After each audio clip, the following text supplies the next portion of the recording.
Gonna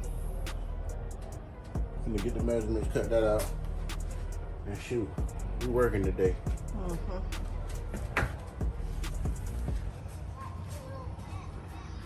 That's the wall we got from Lowe's. We got 5 more of these coming.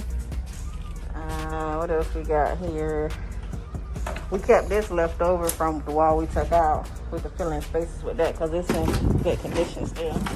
We'll just flip it over. Actually, no, we'll leave it like that because we actually primed that side. So it's already primed.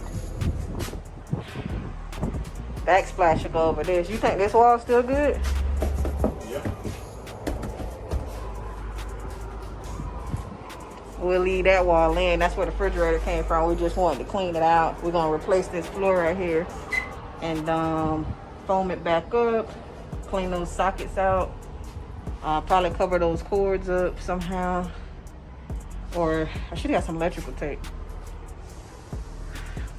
Or they may be all right. What's up now? Ventilation. Might just be mold too. But it's this one. We gotta clean it out. And we're gonna do the bathroom floor.